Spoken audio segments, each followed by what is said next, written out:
স্বাগত দীপ্ত সংবাদের সাথে আছি আমি কাজী আসিফুজ্জামান। জ্বালানি তেলের জন্য আজও দেশের ফিলিং স্টেশনে গ্রাহকের চাপ রয়েছে। অনেকে দীর্ঘক্ষণ ধরে লাইনে দাঁড়িয়ে অপেক্ষা করছেন। এ বিষয়ে জানাতে রাজধানীর বিজয় সরণি থেকে যুক্ত হচ্ছেন সহকর্মী হেদায়েতুল্লাহ সীমান্ত। সীমান্ত, যানবাহনের চালকরা আজ চাহিদা মতো তেল পাচ্ছেন কিনা আমাদের জানান, এবং সেখানে বর্তমান অবস্থা কি দেখছেন?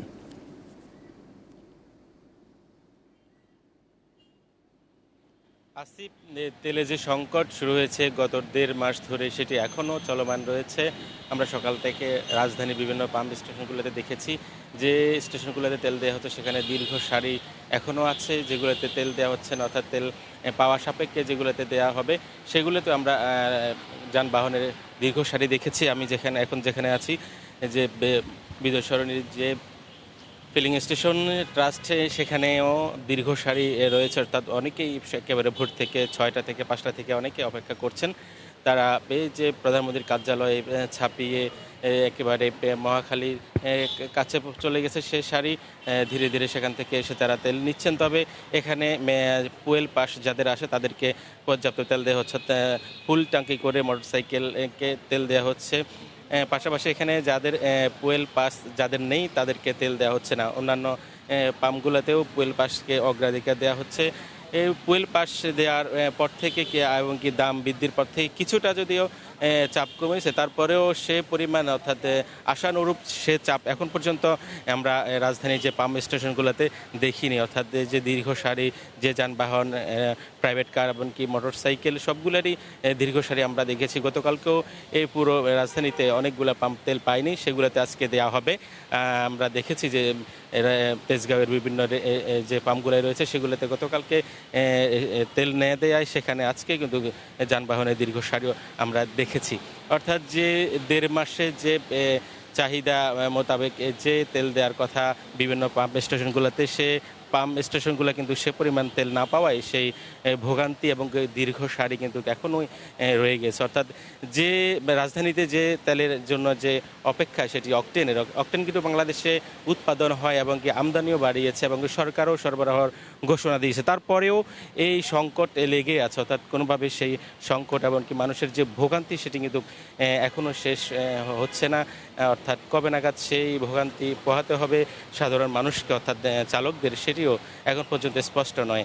যদিও সরকার বলছে তেলের ঘাটতি নেই, কিন্তু সেই ঘাটতি এখনও স্পষ্ট। সাধারণ মানুষের যে কষ্ট এবং কি যে ভোগান্তি, সেই ভোগান্তিতে তাদেরকে তাদের নিস্তার এখনও মিলছে না। আমরা দেখেছি যে সকাল থেকে বিভিন্ন স্টেশনে যেগুলোতে রেশনিং পদ্ধতিতে দেওয়া হচ্ছে, কোনো জায়গায় 500 টাকা, কোনো জায়গায় 1000 টাকা।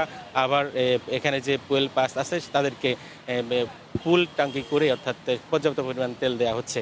আসিফ, অর্থাৎ আমরা সকাল থেকে বিভিন্ন পাম্পে দেখেছি এভাবেই যে রেশনিং পদ্ধতি এবং কি কোনো জায়গায় পর্যাপ্ত পরিমাণ তেল দেওয়া হচ্ছে। যদিও তারা বলছেন, পাম্প স্টেশনগুলো বলছেন, সরকার যদি যতগুলো পাম্প স্টেশন আসে যে তাদের স্বাভাবিক যে সরবরাহ পর্যাপ্ত পরিমাণ তাদের যে তেল দেওয়ার কথা, সেই তেল যদি আসে তাহলে সেই চাপ অর্থাৎ ভোগান্তি কমবে। আসিফে ছিল আমার কাছে রাজধানীতে তেল সংকট অর্থাৎ চালকদের যে ভোগান্তির সর্বশেষ তথ্য। ছিলেন হেদায়েতুল্লাহ সীমান্ত, আপনাকে ধন্যবাদ। এবার জানবো খুলনার জ্বালানি তেলের খবর। সেখান থেকে যুক্ত হচ্ছেন সহকর্মী ইয়াসিন আরাফাত। ইয়াসিন, খুলনায় আজ জ্বালানি তেলের সরবরাহ কেমন দেখছেন এবং গ্রাহকরা ঠিকমতো তেল পাচ্ছেন কি জানাবেন আমাদের।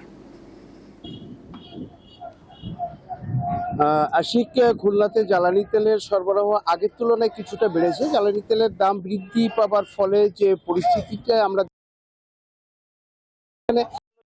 মোটরসাইকেল বা অন্যান্য যানবাহন যেগুলি ছিল প্রায় 100, 150 বা 1000 পর্যন্ত আমরা লাইন দেখতে পেয়েছি, সেটি কিন্তু এখন কিছুটা কমেছে এবং আমরা কিছুটা তেলের সরবরাহ আগের থেকে স্বাভাবিক হয়েছে। কিন্তু তারপরেও জ্বালানি তেলের কারণে কিন্তু আমরা দেখতে পেয়েছি যে সংকট এখনো রয়েছে এবং সকলে কিন্তু সময় লাইনে দাঁড়িয়ে জ্বালানি তেল সংগ্রহ করছে তাদের যানবাহনে। তবে জ্বালানি তেলের সরবরাহের ফাঁকে একটি জিনিস হয়েছে, সেটি হচ্ছে খুলনাতে পরিবহন ভাড়া কিন্তু এখনো পর্যন্ত বাড়েনি। আমরা বিভিন্ন পরিবহনে গত 2 দিন ধরে ফলো করছিলাম এবং আমরা সেখান থেকে দেখেছি যে খুলনা থেকে দূরপাল্লার যত পরিবহন রয়েছে এবং খুলনা থেকে যে রুটগুলি রয়েছে সেখানেও কিন্তু ভাড়া এখনো পর্যন্ত বৃদ্ধি পায়নি। তবে দু একজন যাত্রী যে অভিযোগ করেছেন খুলনা থেকে কয়েকটি রুটে ভাড়া বৃদ্ধি করা হয়েছে, আমরা কথা বলে দেখেছি যে তারা বলছেন যে আগের যে ভাড়া ৩৩০ টাকা ছিল যাত্রীদের কাছ থেকে ৩০০ টাকা ভাড়া নিতেন, এখন তারা ৩০০ টাকা নিচ্ছেন। সেই হিসাবে পর্যন্ত তারা ভাড়া বাড়ানি এর মূল কারণ হিসেবে তারা দেখাচ্ছেন যে সরকার থেকে এখনো পর্যন্ত লিখিত কোনো নির্দেশনা আসেনি যে ভাড়া বাড়াবে। কিলোমিটার প্রতি যে ১১ পয়সা বৃদ্ধি করার কথা হয়েছে এটি লিখিতভাবে এখনো কোনো কাউন্টারে এসে পৌঁছায়নি, সেই কারণেই তারা এই ভাড়াটি বৃদ্ধি করছেন না। তবে জ্বালানি তেলের যে সরবরাহ খুলনা যে ৩টি ডিপো রয়েছে এই ৩টি ডিপো থেকে ২১ জেলাতে খুলনাতে সরবরাহ করা হয়। আমরা ডিপোতে মালিকদের সঙ্গে কথা বলেছি, ওখানে যারা দায়িত্বরত রয়েছেন তেল দিচ্ছেন এবং তারা তেল দিচ্ছেন এবং সেই তেল বিভিন্ন পেট্রোল পাম্পে যাচ্ছে। তবে পেট্রোল পাম্পওয়ালারা যে কাজটি করছেন সেটি হচ্ছে তারা মোটরসাইকেলের জন্য যে লাইন করেছেন মূলত সেচ ব্যবস্থার জন্য যে তেল দিচ্ছেন, সেই কারণে তারা বলছেন যে সেচ ব্যবস্থার কোনো ধরনের বিরূপ প্রতিক্রিয়া পড়ছে না, ফলে তেলের কোনো সমস্যাও তারা এখনো পর্যন্ত দেখতে পাচ্ছেন না। সাধারণ যাত্রী যারা তারা আশা প্রকাশ করেছেন যে জ্বালানি তেলের দাম বৃদ্ধির সাথে অল্প কিছু টাকা ভাড়া বৃদ্ধি সেটি যদি তারা না করে তাহলে তাদের জন্য অনেকটা সাশ্রয় হবে, এমনটি খুলনা থেকে তারা বলেছেন। এটি ছিল খুলনা থেকে জ্বালানি তেল সরবরাহ যে পরিবহন ভাড়া বৃদ্ধি তার সর্বশেষ অবস্থা। আসি জি আরাফাত, আপনাকে ধন্যবাদ। দর্শক, এবারে যাব ময়মনসিংহে। সেখানকার জ্বালানি তেলের খবর জানাচ্ছেন সহকর্মী মাহমুদুল হাসান। মাহমুদুল, ময়মনসিংহে জ্বালানি তেলের সরবরাহ কি বেড়েছে এবং সেখানে বাস ভাড়া কি বেড়েছে নাকি আমাদের জানাবেন।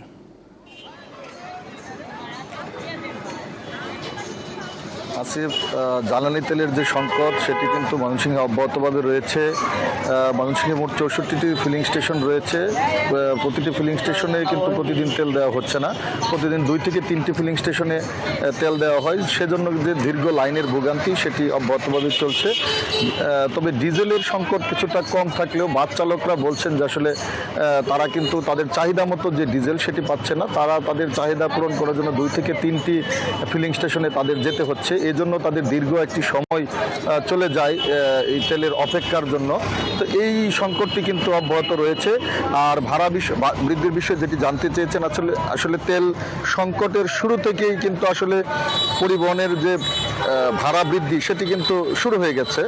তবে কাউন্টার সার্ভিস যেগুলো রয়েছে, বিশেষ করে ঢাকা ময়মনসিংহ মহাসড়ক সহ অন্যান্য যে আন্তঃজেলা বাস সার্ভিসের যে বাসগুলোতে সরাসরি কাউন্টার থেকে ছেড়ে যায় সেই বাসের ভাড়া এখন পর্যন্ত বাড়েনি। তাদের সাথে আমি কথা বলেছিলাম, তারা বলেছেন যে নতুন ভাড়ার তালিকা না হওয়া পর্যন্ত তারা ভাড়া বাড়াচ্ছেন না। তবে যে লোকাল সার্ভিসগুলো রয়েছে কাউন্টারের বাইরে থেকে যে বাসগুলো যেয়ে থাকে সেখানে সেই বাসের যাত্রীরা কিন্তু অভিযোগ করেছেন যে তাদের সাথে বাড়তি ভাড়া চাচ্ছে এবং দর কষাকষির মাধ্যমে কিন্তু ভাড়া নির্ধারণ করে তারা যাচ্ছেন। অনেকের ক্ষেত্রে জোর করে কিন্তু বাড়তি ভাড়া আদায় করা হচ্ছে। এবং যদি পণ্য পরিবহনের কথা বলি, তেল সংকটের শুরু থেকেই পণ্য পরিবহনের যে বাহনগুলো রয়েছে সেগুলোর ভাড়া 1000 থেকে 1500 টাকা, 2000 টাকা এবং দূরপাল্লা যেগুলো ঢাকা বা চট্টগ্রামে যাতায়াত করে সেখানে 5 থেকে 7000 টাকা পর্যন্ত বেড়েছে। এতে কিন্তু আসলে পণ্যের দামও কিন্তু বাজারে বেড়েছে, শুধুমাত্র পরিবহন খরচ বাড়তি সেই বিষয়টি দেখিয়ে আসলে এই ভাড়া বাড়িয়েছেন বলে ব্যবসায়ীরা ভোক্তাদেরকে বলে থাকেন। এই ভাড়ার যে বৃদ্ধি সেটি যদিও এখন পর্যন্ত আনুষ্ঠানিকভাবে এখন পর্যন্ত যে কাউন্টার বাসগুলো না বাড়ালেও এই বাইরের বাসগুলোতে এই ভাড়া নৈরাজ্য সেটি চলছে। আসি পেয়েছিল আমার কাছে ময়মনসিংহের জ্বালানি তেল ও ভাড়া বৃদ্ধি নিয়ে সর্বশেষ। জি মাহমুদুল হাসান, আপনাকে ধন্যবাদ। জ্বালানি তেলের দাম বৃদ্ধির পর সরকার বাস ভাড়া কিলোমিটারে 11 পয়সা বাড়ালেও নেওয়া হচ্ছে অনেক বেশি। গতকাল রাজধানীর যাত্রীরা এমন অভিযোগ করেছেন। এ ব্যাপারে কর্তৃপক্ষকে তদারকির আহ্বান জানিয়েছেন তারা। বর্ধিত বাস ভাড়া বাড়ার প্রেক্ষিতে রাজধানীর যাত্রী এবং বাস মালিকদের উপর কী ধরনের প্রভাব পড়েছে আজকে তা আমরা দেখার চেষ্টা করব।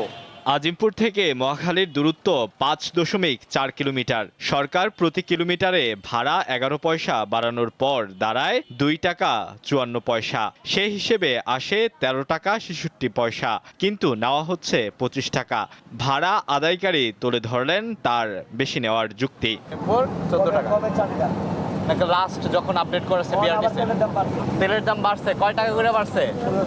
হ্যাঁ, ভাড়া আদায়কারীদের দাবি তারা এখনো বাড়তি ভাড়া নিচ্ছেন না। নতুন তালিকা এলে বাড়তি ভাড়া নেওয়া হবে। এখনো তো আমরা বাড়াইনি, ভাড়ার চাপ পাইলে তখন আমরা বাড়াবো আর কি। আমাদের মালিক সমিতি বলবে, আমাদের কোম্পানির গাড়ি কোম্পানি যেসঙ্গে অর্ডার দিবে সেই সঙ্গে আমরা বাড়াবো, এর আগে নয়।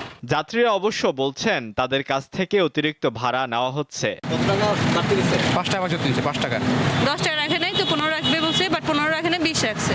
সরকার বাস ভাড়া কিলোমিটার প্রতি 11 পয়সা বাড়ানোর ফলে ঢাকা থেকে ময়মনসিংহ পর্যন্ত 112 কিলোমিটারের জন্য বাড়বে 12 টাকা। ঢাকা থেকে চট্টগ্রাম 248 কিলোমিটার পথের জন্য 26 টাকা। ঢাকা থেকে সিলেট 241 কিলোমিটারের জন্য 27 টাকা। ঢাকা থেকে রাজশাহী 252 কিলোমিটারের জন্য 29 টাকা। ঢাকা থেকে বরিশাল পর্যন্ত 175 কিলোমিটার পথের জন্য বাড়বে 19 টাকা। আলোয়ান খান, দীপ্ত সংবাদ, ঢাকা। এ ছিল এখনকার মতো। পরবর্তী সংবাদ 12টায় দেখার আমন্ত্রণ রইল। এছাড়া আরও তথ্য বিনোদনের জন্য চোখ রাখুন দীপ্ত টিভির ডিজিটাল প্ল্যাটফর্মগুলোতে। ধন্যবাদ।